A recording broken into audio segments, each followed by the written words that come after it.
Okay, we're live.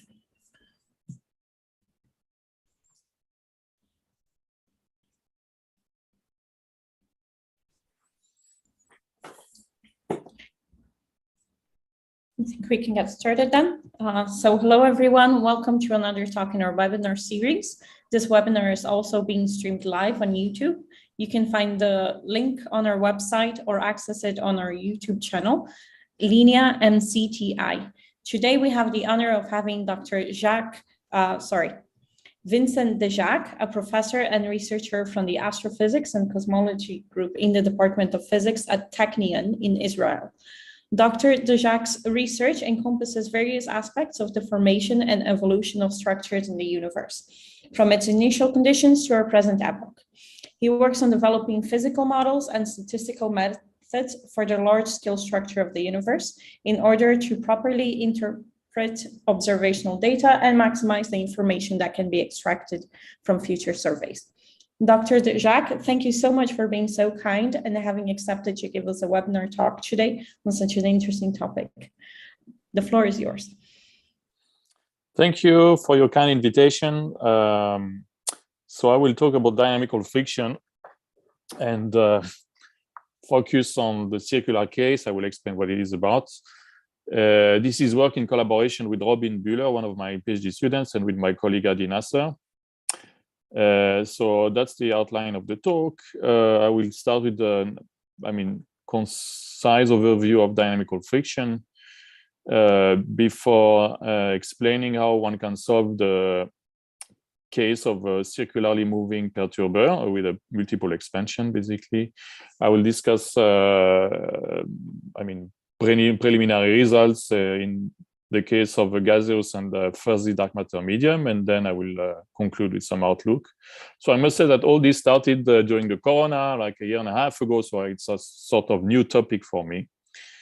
So that's the reason why also I don't have that many astrophysical implications to discuss yet, but there will be, of course.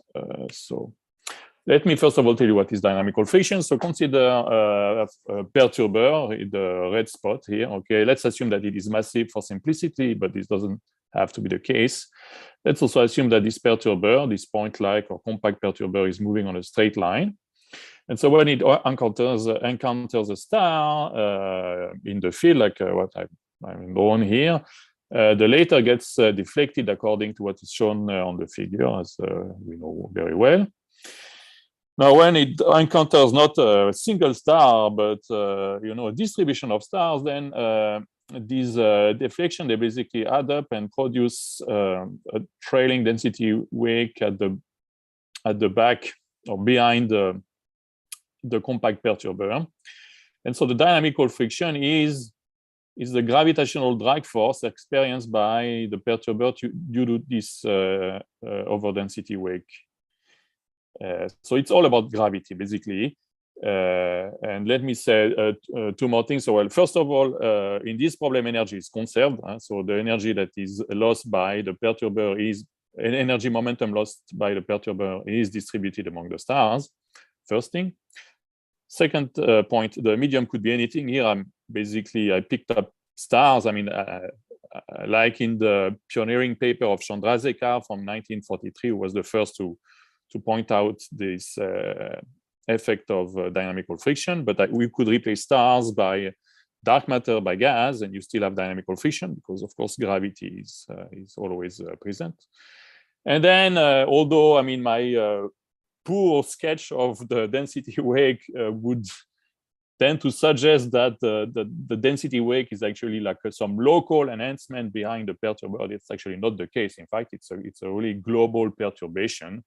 And so this is to say that the far field distribution of this wake matters as much as the near field. Okay, so this also calls for linear response theory, as I will discuss shortly.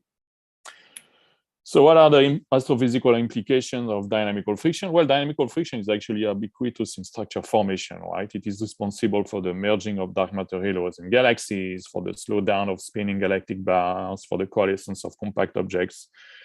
Here, there is a figure showing, for instance, globular clusters around the nearby galaxy known as the Fornax dwarf galaxy. And so actually, if you apply this, simple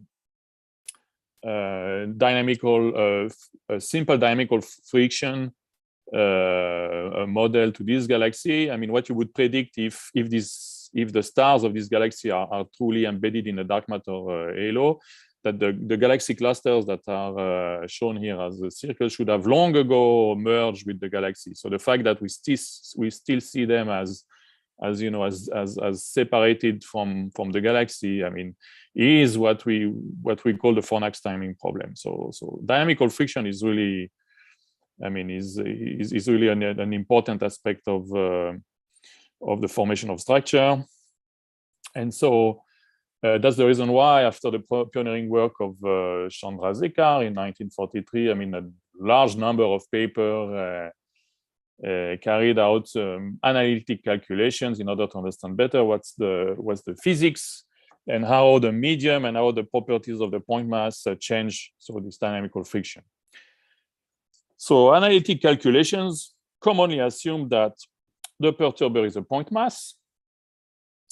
The medium is infinite, homogeneous, and isotropic, and self-gravity of the medium can also be ignored. I will make the three same assumptions in the rest of this talk.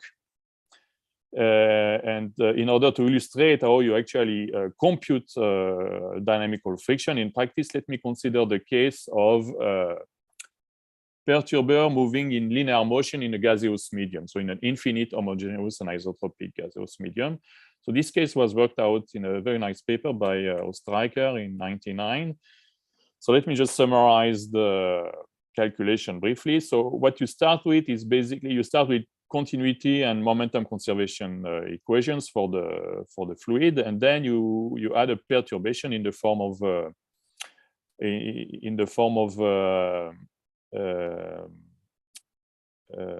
gravitational disturbance from the perturber. You linearize, you assume that the perturbation is small, and thereby linearize the continuity Euler equations, and then you can combine the linearized equations into basically a driven wave equation, which is the first equation here shown on the slide.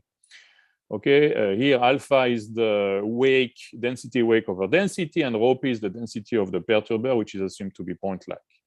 So you can solve this equation using like well-known Green's function methods. So alpha, the density wake, is then given by the retarded Green function convolved with the source, so the density rho p of the perturber. The retarded Green function takes the well-known form 1/r. And then you can basically compute the dynamical friction force upon integrating the density perturbation across basically the entire volume. And what you can do is that you can express this dynamical friction as basically some coefficient which depends on the perturber velocity Vp to the power -2 times some dimensionless friction coefficient, which is a function of the Mach number and which encodes basically the details of the dynamical friction. So what's happening here? So two points to be made here. First of all, this linear response theory approach is valid only on scales much larger than the Bondi radius. Because below the Bondi radius, basically the gas, perturbation in the gas, they will not propagate as free sound waves, but they will actually be accreted onto the perturber. Right? So this analysis is really only valid outside the Bondi radius, strictly speaking. And then, of course, when you solve this problem, you need to specify boundary conditions, okay, not only in space, but also in time. And so you have to distinguish, for instance, you distinguish between steady state versus finite time perturbation. What do I mean by steady state and finite time? Steady state, the perturber has been moving linearly in the medium forever, while for finite time perturbation, the perturber started to move at the speed Vp at, let's say, some time, let's say t = 0, okay? So how does the density wake look like in this case? So that's again from the paper by Ostreicher. So that's the finite perturbation time result. So in the case of subsonic motion, the left plot, what you have is that you have a sonic sphere within which the overdensity contours take the shape of ellipses. In the supersonic case, you have a Mach cone, okay, at the forefront of which the perturber lies. So the perturber is outside the sonic sphere, of course, in this case. And so you get a different, of course, dynamical friction force. And so if you actually plot this friction coefficient as a function of Mach number, here is what you find. So for subsonic motion, so for m between 0 and 1, basically the friction coefficient grows essentially as, at least at low Mach number, as the Mach number to the third power, such that the friction grows linearly approximately with the velocity. And then when the Mach number approaches unity, actually the friction coefficient diverges, and that's because there is a divergence produced by the Mach cone when the motion turns out to become supersonic, because the density, the overdensity on the Mach cone is infinite, and that produces a small scale divergence, which gives this ln of R mean dependence. So you need to introduce by n basically some small scale cutoff in order to regularize your prediction, which is what was done here. So here results are shown for different cutoff in the supersonic regime. Okay, and what you find is that so you basically reach a maximum when the Mach number is unity, and then the dynamical friction, the friction coefficient drops as a function of Mach number. So that's for the finite time perturbation. If you look at steady state, then the results are actually much more simpler.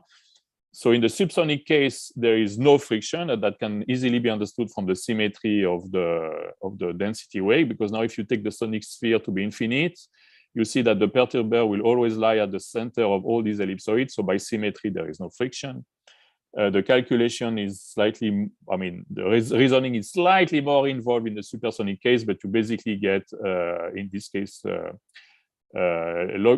Coulomb divergence at small and at large distances. So all this is interesting and relevant, but what would be more relevant to, I mean, actual astronomical system would be to actually look at motions which are not linear, but are curvilinear or bound system, for instance. What do I mean? I mean that the perturber is not moving on a straight line, but is basically moving on a circle, so circular orbit or an ellipse. That would be, I mean, this is definitely much more relevant to a real astrophysical system. So there have been only, I mean, to the extent of my knowledge, only a few analytical studies of dynamical friction acting on bound Keplerian orbits. I'm aware of the work of Tremen and Weinberg from '84, but that's the only analytic work I know. There have been a number of semi-analytic studies, for instance, in the gas case over the past 20 years. And so, so then the question is, well, how can one, whether one can extend these analytic studies to the circular case? So let me, before I show you how one can do that, let me maybe just summarize what is known in the case of a circularly moving perturber. So this is based on semi-analytic and a semi-analytic approach by Kim and collaborators from approximately 15 years ago. So what do I mean by semi-analytic? So basically, you start from the same linearized system of equations. You solve analytically for the overdensity alpha using the Green's function approach. But then what you do is that instead of pushing this analytically further, what you do is that you simulate this alpha on a grid, and then you compute numerically the dynamical friction force from this three-dimensional grid. Okay, so the results, so what is shown on this slide are on the left, the density wake in the case of a compact point-like perturber moving on the circular orbit. So that's the black circle here. Okay, so you see, so that's I think that's supersonic motion with Mach number of 2. So you see that, and that's of course finite perturbation, finite time perturbation, because I mean with simulation you cannot simulate steady state, right? I mean you have to start with finite time perturbation, and maybe you hope that you will reach steady state at some point, which actually happens in the gas case, as I will show shortly. But so you see that as you move the perturber, there is a curved mic cone which develops. You see the sonic sphere, and then as time goes by, you have like a spiral which spirals. So density, a spiral density wake, which basically spiral out of the in the orbital plane. On the right side of the slide, I mean, you have the friction coefficients again. So just to compare it with the linear motion case. So now what is important is that because the motion is now in a plane, you have two components. You have a component which is tangential to the velocity of the perturber, and a dynamical friction force component which is perpendicular. So the tangential component here is shown as the black solid dot, and the perpendicular one as the empty symbols.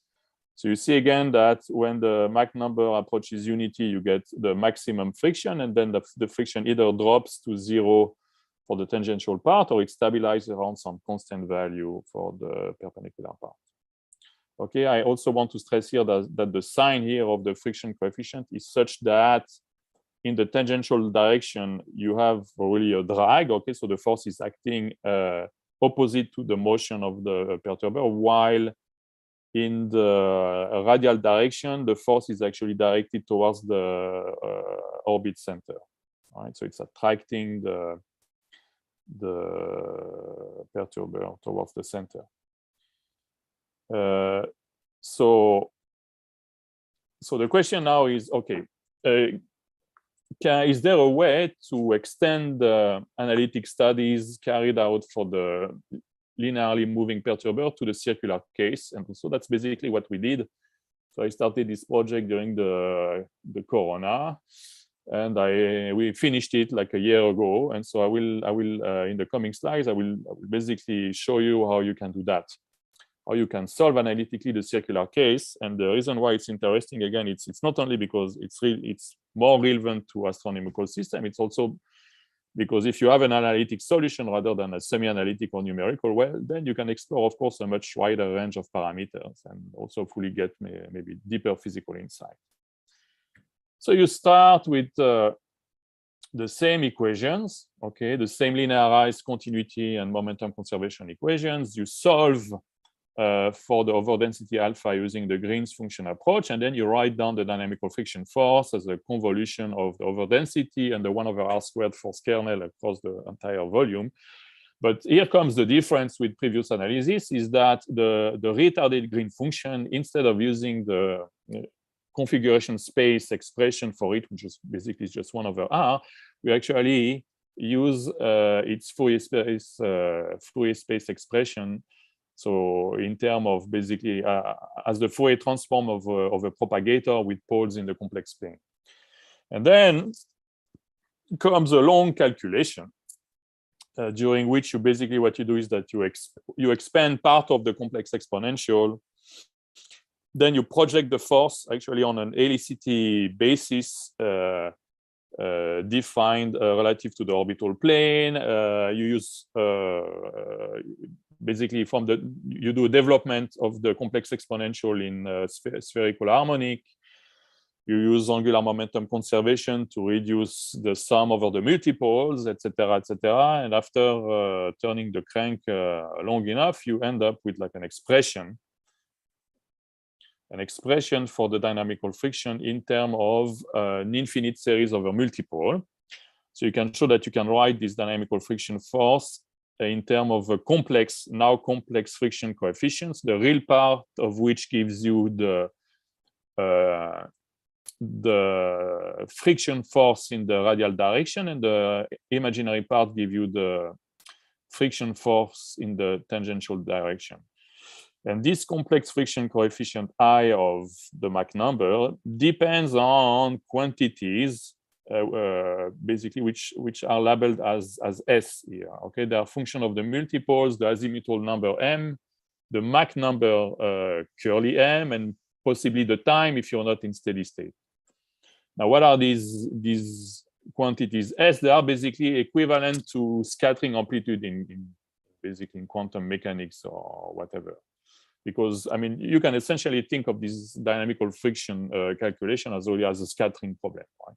So they are basically equivalent to scattering amplitudes. So I wrote down here their explicit expression. So as you can see, they depend, well, they depend on what? So they depend, of course, on the frequency, the orbital frequency omega. They also depend on the Mach number m, and then they depend on some function h, a little h of t, which basically depends on whether you are considering steady state or finite time perturbation, for instance. So just to illustrate how things work, if you have steady state, then this function h is trivially unity, whatever the argument, and you can really do the calculation of the scattering amplitude explicitly, okay, and that's what you find. In the case of finite time perturbation, the calculation is a bit more involved, but I mean, you can use some trick to try to simplify it. So let me now show you what you get. Let me compare the analytic prediction which you get from this calculation with numerous semi-analytic results. So again, what do I mean by semi-analytics? You sample the overdensity alpha on a grid, and then you compute the dynamical force numerically from that grid. So on the left, I'm showing again the alpha simulated by Kim and collaborators. We also repeated the same semi-analytic approach just to check the result and check our analytic expression. So that's what is shown in the similar density wake is shown on the right panel. That's from our own work. What is important is that these two sets of simulations don't have the same resolution. So you need to take that into account when you predict the dynamical friction force, because as in the linear motion case, in the circular case, there is still a small-scale Coulomb divergence. Okay, how do you regularize it? Well, you basically truncate the sum over multiples at some Lmax, which you adjust such that it matches the approximate resolution of the simulation. So that's what we did here, and just to convince you that the analytic calculation is correct, what you have as symbols, the symbols show the simulation either from our own work or from Kim and Kim. And then you have the theoretical prediction. So the solid line is for our simulations, which has a higher resolution. And the Lmax approximately corresponds to 500 here. In the case of Kim and collaborators, the Lmax is actually around 12 as we computed it. And you see that the agreement is really good. So the main difference here is really the computational time, because you don't have to go, you just sum over multiples up to some Lmax. It takes like even not a fraction of a second on a laptop, and you have a result already. I mean, generating these density fields on the grid and then summing to get the dynamical friction can be quite computationally expensive. So that's at least a major improvement in terms of computational time. What else can you do? Well, so that was for the steady state. You can, of course, also look at conversions to steady state, because, again, simulations address by default the finite time perturbation. So here is, in fact, so the nice thing is that we can to some extent at least explain or justify a result found by Kim and collaborators from their simulation. So what did they find?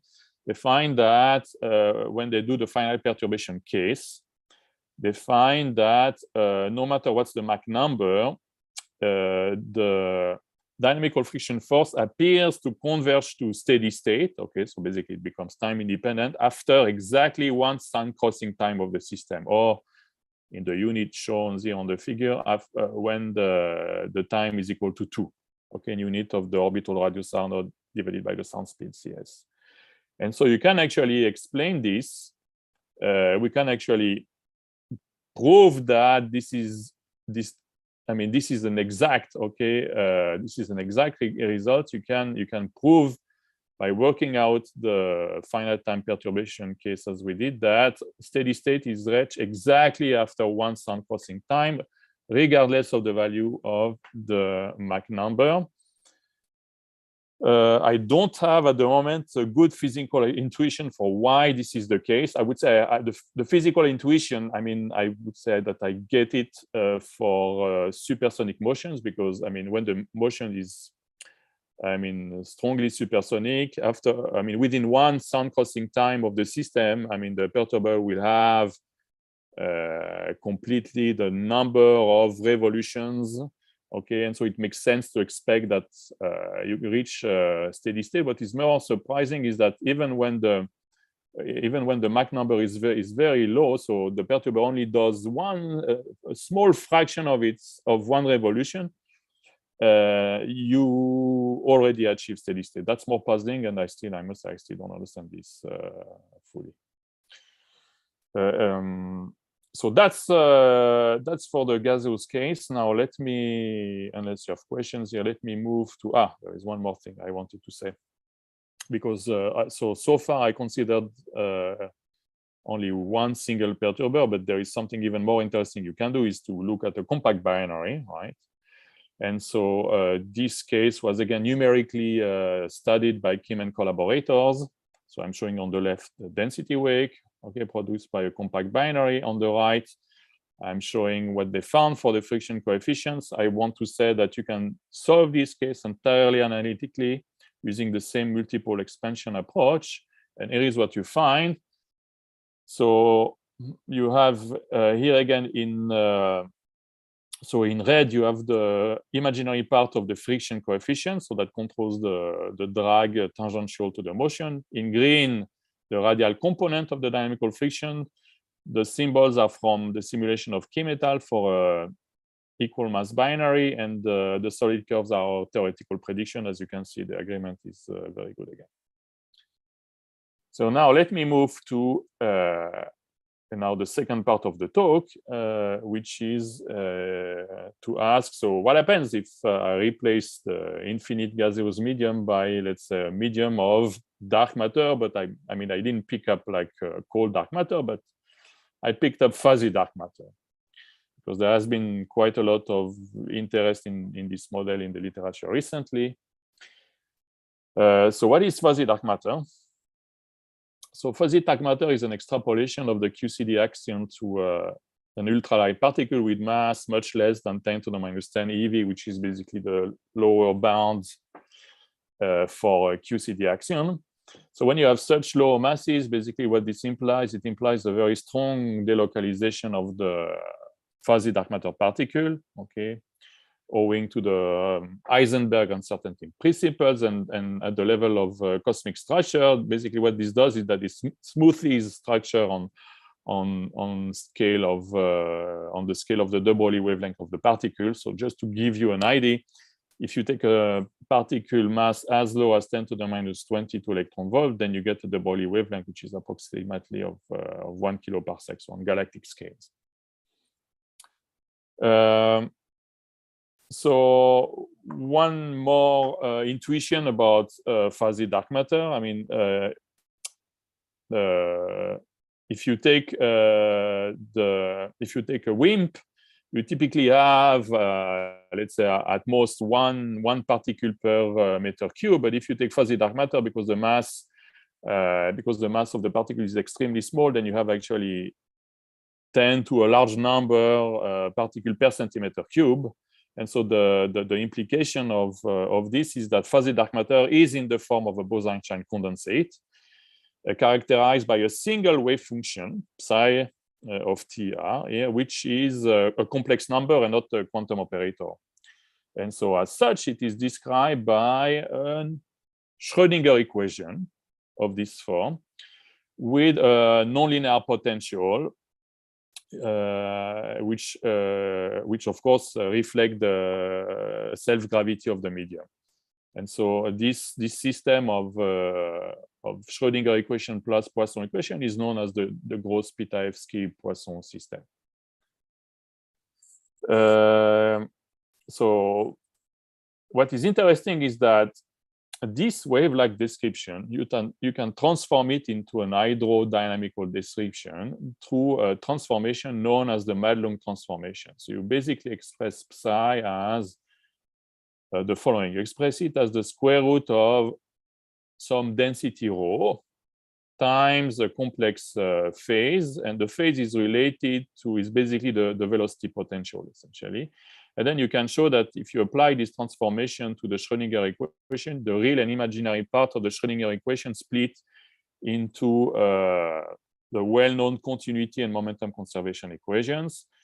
There is only one major difference with what you would get for a cold pressureless medium or dust medium is the appearance of this quantum pressure Q, which reflects again the strong delocalization of the fuzzy dark matter particle.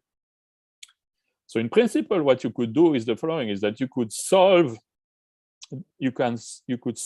for the dynamical friction acting on a perturber moving in a circular motion, either using the wave-like description or the hydrodynamic description. The two results should be completely equivalent. So that's basically what we try to do in this paper recently posted on arXiv. So with my PhD student, Robin Bühler, who did a great job working through all this. And so we did the following. Of course, we want to restrict ourselves to linear response theory because anything else would be too complicated at that level. So if you use a wave-like approach, what you basically have to do is that you need to rephrase your Schrödinger equation into a Lippmann-Schwinger equation. So I will let you open textbook or quantum mechanics to remember what this is. But basically, you look at the problem as a scattering problem. So the scattering potential is this long range, of course, gravitational potential. And then you can solve, in principle, this Lippmann-Schwinger equation perturbatively using this Born series, but you stop at the first order to get the Born approximation and to match the linear response theory approach. So that's one thing. And the second thing you can do, of course, is you can start you can also start from the hydrodynamic description. So there you combine again the linearized continuity and momentum conservation equation into a driven wave equations, and you basically turn the crank in the exact same way you turn it in the gaseous case. Okay, so the main difference now, basically the only thing that has changed from the gaseous case is the retarded green function, which takes a different form for fuzzy dark matter. And then there is this R, so this R omega here is basically some equivalent of the Mach number in the gas case, okay? One last thing, in principle, what you could do is that, or what you should do is that you should consider a fuzzy dark matter medium which has some non-zero velocity dispersion, and that would match better what basically you expect to have inside dark matter halos, basically a superposition of quasi-particular wave packets, with like a dispersion in velocities. So in principle, that's something that you can implement both in the wave-like and the hydrodynamic description, but it's much easier to do it in the wave-like, much more natural. So we actually implemented fuzzy dark matter velocity dispersion in the wave-like approach, but we didn't do it in the hydro approach because it was just too complicated. So when I compare the hydro versus wave results, I mean, just bear this in mind, is that in the hydro approach, I have not included any fuzzy dark matter velocity dispersion. So what you can do, of course, first of all, you can, generate density waves. And so this is how they look like. Okay, so basically the main difference with the gas case is the following, is that in the gas case, you always get over densities simply because the retarded green function is always positive. In the fuzzy dark matter case, you can get over densities or other densities because the green function is not positively definite, it can be negative. And the second thing, that's second major difference with the gaseous case is the fact that you don't have any sharp features in the FDM case because of the strong delocalization, because of the quantum pressure, basically, which smoothes out small scale features. So you will never get a sharp Mach cone as you get in the gaseous case, for instance. And now let me just, tell you that you can do the exact same calculation. You just have to, I mean, in the hydro case at least, you just have to replace the green function by green function for the fuzzy dark matter. You can compute analytically the scattering amplitude. They are all well behaved except the amplitude for the case L equals 1. So this scattering amplitude in the case L equals 1 actually diverges as an infrared divergence, which you have to regularize by introducing a cutoff wave number k mean as done here. Okay, I will explain what's the physical origin of this divergence in the next couple of slides. But first of all, let me just show you let me compare the friction coefficients you get in the fuzzy dark matter case with what you get in the gas case. The main difference again is the lack of features in the fuzzy dark matter case. That's the main difference. And I would say the overall lower amplitude of the effect. Now, when you simulate the density wake on the grid, what you're really solving is the finite time perturbation problem. And so then the question, of course, of convergence to steady state again arises. So how do the scattering amplitude behave in the finite time perturbation case? They basically do the following. So there is a transient part, which actually decays as the time to some power that depends on the multiple. Plus, of course, the steady state result. So after some finite time, all these amplitude will be close to their steady state expression. But there is, of course, one issue, and the issue is with the lowest multiple, for which the finite time perturbation scattering amplitude actually grows with time approximately as the square root of time. So that is shown here on the figure for different cutoff wave number k-mean. So if you take, for instance, k-mean of 0.1, you see here very well. So it grows. If you plot this as a function of some of the time in some suitable unit, you find that this scattering amplitude grows from 0 to, some large value not shown on the figure, approximately as square root of t. And then as you increase k-mean, so if you decrease basically the size of the system to some extent, right? So you make the amplitude saturate more quickly to its steady state level. The steady state level is shown here as the horizontal lines, okay? So you see, for instance, that if I pick up the case k-mean of 0.5, so the orange curve, so you start by growing, okay? And then after a time of approximately, or the unity in the unit shown here, you see that the finite time amplitude oscillates and gradually decays around the steady state, its steady state value. So what's the physics behind this effect? Well, it has to do, in fact, with the property of the Schrödinger equation. Is that the Schrödinger equation is, of course, it's a wave equation, but that's also a diffusion equation. Okay, you have one time derivative versus two spatial derivative, okay, of psi. So what's going on here? It's actually diffusion.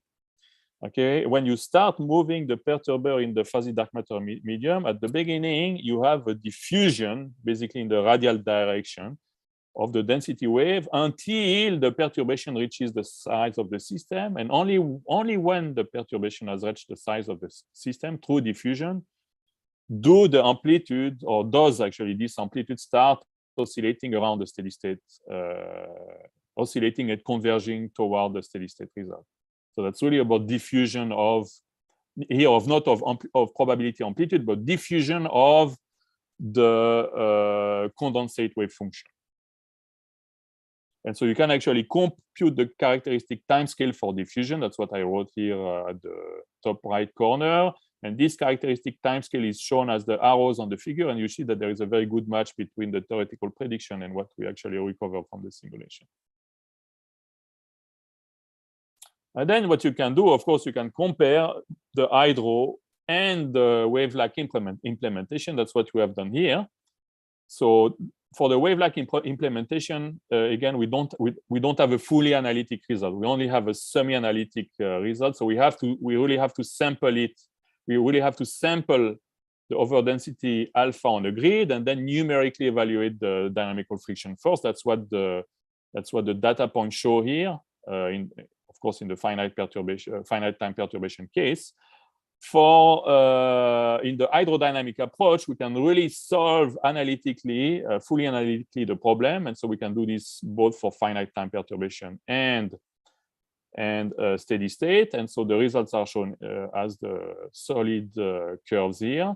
So the solid curves show you the hydrodynamic approach results. You see they agree very well, extremely well with the wave-like approach in this case. That's because in the case shown here, the velocity dispersion of the fuzzy dark matter is actually is a small effect. Okay, that's the reason.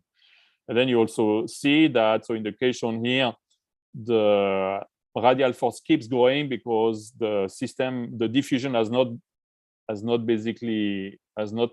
yet happened through the entire system. But by contrast, the tangential component actually, quickly reaches the steady state result. Okay.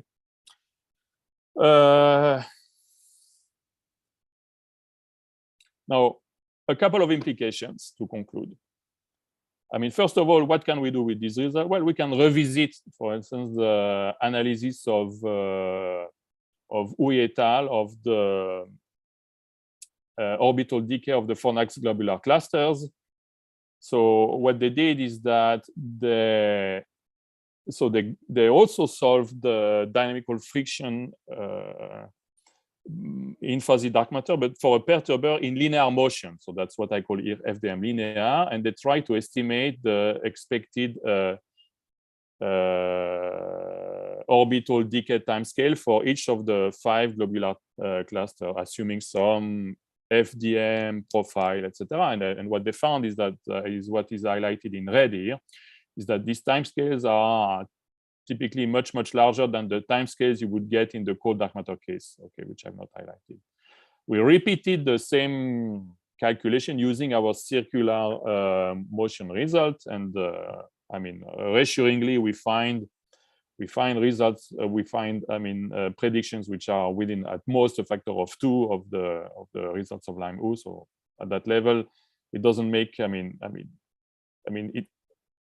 The circular motion result will not change much the linear motion prediction, so long as for the linear prediction, you of course put a large-scale cutoff, which is approximately of the size of the orbit. Okay, and that's what was done in Hui. So that's the first point I wanted to make. Now I want to make a second point, which is, I think, more interesting and which is really new. And which is the fact that when you look at the tangential dynamical friction in the fuzzy dark matter case, what you find is that the friction coefficient, okay, so that's in this case, that's the imaginary part of this complex friction, that the friction coefficient can actually change sign. So just to remind you, when this friction imaginary part is positive, what you have is really a drag, is that the tangential dynamical friction is a drag directed in the direction opposite to the motion of the perturber. But when this imaginary part becomes positive, what you actually get is not a drag anymore, but a thrust, which is actually pushing you. Okay. So so this at least is true for steady state. Okay, let me stress that. So. And this is done. I also let me emphasize that this is done for. This is true for a compact circular binary.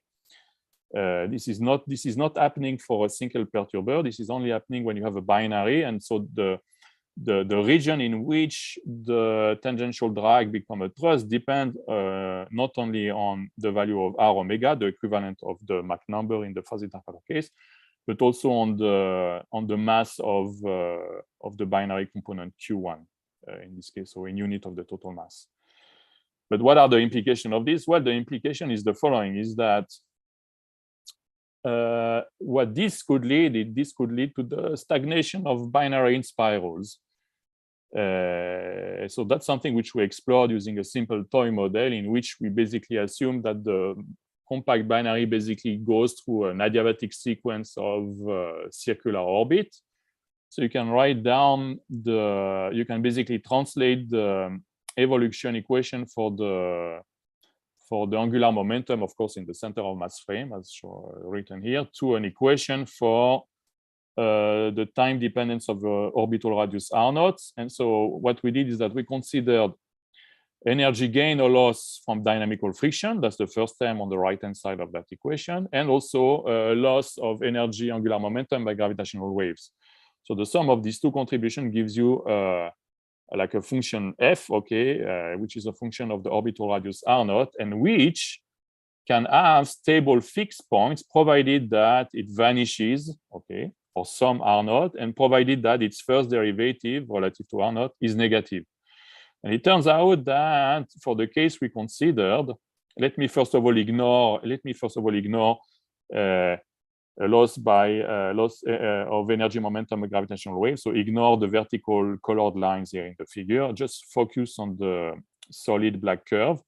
What we found is that whatever the value of Q1, there is always a stable fixed point, which basically implies that if the system starts from infinity and gradually loses energy through dynamical friction, at some point it will basically start extracting actually angular momentum because of this thrust rather than drag effect I just talked about in the previous slide, and it will stabilize on an orbit, okay, of a certain R0 star radius.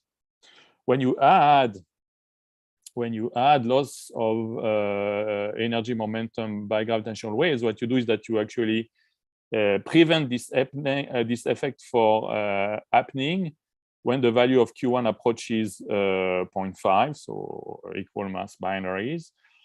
So the larger the loss by gravitational wave, the larger the excluded region, but for sufficiently small values of Q1, you still have stable fixed points.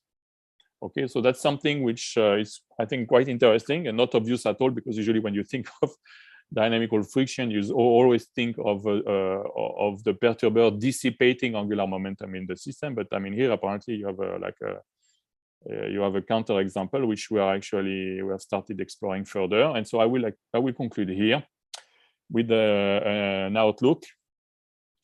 So I hope I convince you that, well, I think I managed to convince you that you can really solve the circular case completely analytically, at least within linear response theory. And so I think this approach can and will provide, I think, useful physical insights on dynamical friction in this particular case. And I think also, no less importantly, it provides a, I think, versatile tool to explore dynamical friction for a wide range of media and dynamical systems, because, I mean, really, now this analytic calculation is very quick, of course, within the assumptions made, okay.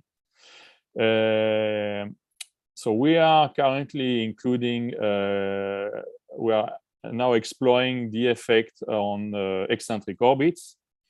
And we are also including the medium self-gravity, which is very simple to do. But there are challenges when you want to consider and work out the effect for non-homogeneous media, for instance, a slab, okay, or an accretion disk around the supermassive black holes, when you want to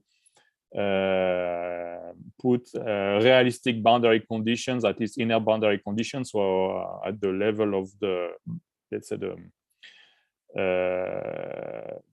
perturber, or if you want to go beyond linear response theory. And so thank you for your attention, and I'm happy to take a few questions now. Thank you so much, Dr. Desjacques, for the very, very interesting talk. There was a lot going on here, but thank you.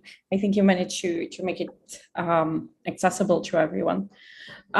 We now have time for questions from the audience. So if you want to ask questions, you can either put your virtual hand up or hand up on the Zoom button. You can also ask questions on YouTube, and I'll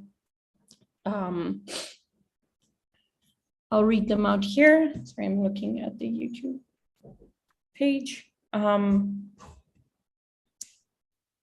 Okay, so I guess while people are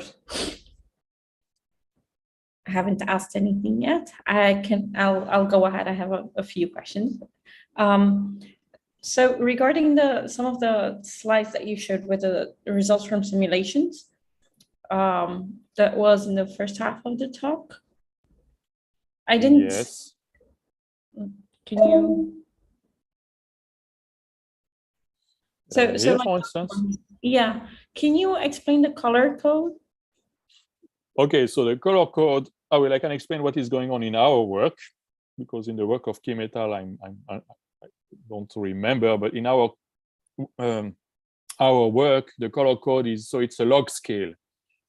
Okay, so in yellow, 2 corresponds to 100 times the background, so it's clearly far from linear response theory, but that happens only extremely close to the perturber. Okay, so that's happened at the tip of the Mach cone, okay, on the figure. And then you see you get to densities. That's the cusp, right? That's the cusp. That happens at the tip of the cusp. There, the density diverges. And then as you go to, as you move away from the cusp, the density drops. So you get densities over the unity you see in the green region. So that's basically the region within which you expect linear response theory to break down. But then everything else, so beyond the green color, so everything that is in blue corresponds to over densities less than unity, for which your linear response theory should be in principle valid. Right? So the issue is really with what's happening close to the perturber. Is it something similar for the other plots as well? Do you know? Yeah, so it's the same. I mean, Kim and collaborators find, of course, the same results. Okay, there's another plot. Sorry, I think I wrote down where you're talking about convergence to steady state. Yeah, maybe. This one, yeah. Right, so if I look at the dashed line and the tangential one, their behavior kind of swaps. So first they're like both increasing, and then as you increase m, then their behavior sort of swap. One keeps increasing, then the other decreases. Is there a reason for this? Yeah, so I mean, this has to do with the complex structure of the spiral wakes, right? So it depends on how many times the spirals will wind on itself and how it propagates. So I mean, I don't have like a, I cannot tell you exactly what gives you this or that feature, but that's basically that's the overall dependence that you see here is reflected by the dependence of the outward propagating spiral wake on on how fast it winds on itself and all that. But what is really interesting is that what you see is that Kim et al. They empirically found that approximately after one sound crossing time of the system, you reach steady state. But you can really, what I mean is that using our method, you can really prove it. Okay, I mean it's a mathematical fact. Now, what is of course more interesting to us is the physical reason for that. And as I said, I still don't fully understand this point. I can understand that for a supersonic perturber, you can reach steady state after one sound crossing time, because within one sound crossing time, you can do many revolutions. But why does this happen for a very subsonic perturber? That I still don't understand. But that's an interesting fact. All right. So what this tells you also is that, well, if this is the case, then I mean, you should be able to apply the steady state results. I mean, that should be a very good approximation, right? Because if you achieve steady state within one sound crossing time, then I think that there is no need for a complicated finite time perturbation calculation. Is this being studied at the moment? I mean, it sounds like an open question. Well, there are still many open questions, because in fact, if you look at the literature, most of the literature, what people do is that for instance, in the gas case, what they do is that they take the Oestreicher's result obtained for linearly moving perturbers, and they just apply them basically directly to circularly moving perturbers or perturbers on Keplerian orbit. What I think here we hope to do, among others, is to have like a much more precise description of this effect for bound Keplerian orbits. Okay, so that's yeah. Thank you. But there are still a lot of open questions. Yes. Do we have questions, other questions from the audience, maybe? Let me check the chat also.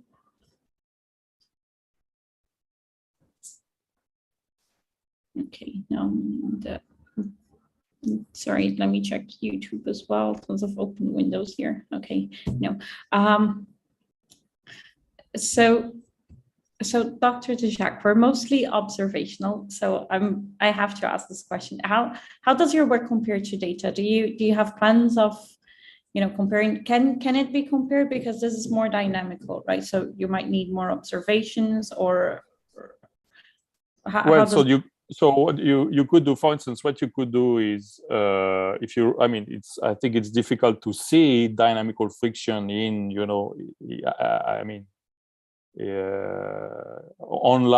in live, right, in dynamical system. But maybe one of the systems you could think of are maybe binary pulsar, but they would have to be, relatively, let's say, wide binaries if you want to see that. But if you could find such a system, right, a wide binary pulsar, with the sensitivity of 2 days like experiment, I believe that you could reconstruct, the forces that are acting on the binary pulsar, and maybe be able to, figure out whether there is, whether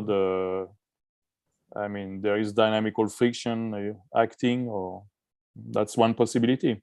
But of course, this has many implications, because it has implications for merger rates, for the coalescence of binaries. So that has a lot of indirect implications. But let's say observing the effect in real time, I would say that's not trivial at all. But maybe binary pulsars. So maybe not observing, but could this maybe shed light on galaxy formation, for example? Well, people have looked at dynamical friction for already nearly 100 years, right? Following the work of Chandrasekhar. So at that level, there is nothing new, right? But it's interesting that, for instance, in the circular case and the fuzzy dark matter medium, we have like this, possibility of having orbital stagnations and things like that. So that would, of course, if that happens on a systematic basis, that could have like implications for fuzzy dark matter, at least, right? But yeah.